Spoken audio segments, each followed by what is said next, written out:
Gaya ng inasahan, si Senator Franklin Drilon na ang bagong pinuno ng Senado. Sa botong 17-6, tinalo ni Drilon si dating Senate President Juan Ponce Enrile. Inabangan naman sa pagsisimula ng sesyon kung magpapansinan ang ilang senador na dating nagkaroon ng hindi pagkakaunawaan. May report si Jam Sisante.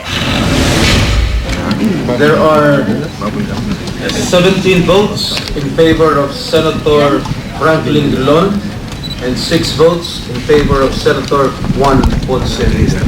Senator Franklin M. Drilon is hereby elected President of the Senate. Mga kaalyado na ni Pangulong Noynoy Aquino ang nakaupo ngayon sa liderato ng Senado. Sa botong 17-6, ang campaign manager ng Team Pinoy na si Senador Franklin Drilon na ang Senate President. We must improve the economic landscape to spur investments and set of massive job creation.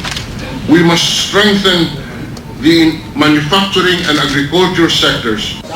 Alinsunod sa tradisyon, nanumpa ang bagong Senate President sa pinakabatang senador na sa pagkakataong ito ay si Senador Bam Aquino.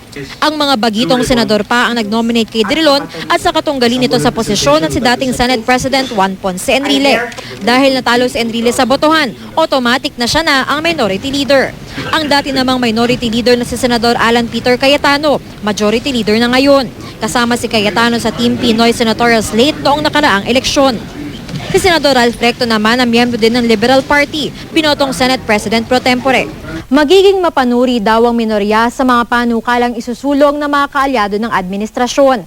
Gayunpaman, bagamat nagkaroon ng hidwaan sa pagitan ng ilang miyembro ng majority bloc at minority bloc noong nakaraang kongreso, hindi naman daw palaging kontrabida ang magiging papel ng minorya.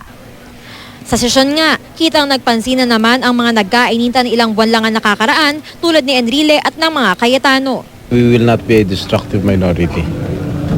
We will not be a deterrent to the bills, especially prioritized by the administration. Pasala sa lugar, hindi naman kami kailangan maghigpit. Pag wala sa lugar, sigurado maghigpit kami. Kabilang sa mga VIP na dumalo sa pagbubukas ng sesyon ng Senado, sina Vice President Jejo Marbinay at Manila Mayor Joseph Estrada. Pareho silang may anak na senador. Si Estrada nga, pumunta pa sa courtesy call ng anak na si Senador J.V. Ejercito kay Nooy Acting Senate President Jinggoy Estrada bago magsesyon. They try to break the relationship between two brothers. But there's no blood is thicker than water. Jam Sisante, GMA News.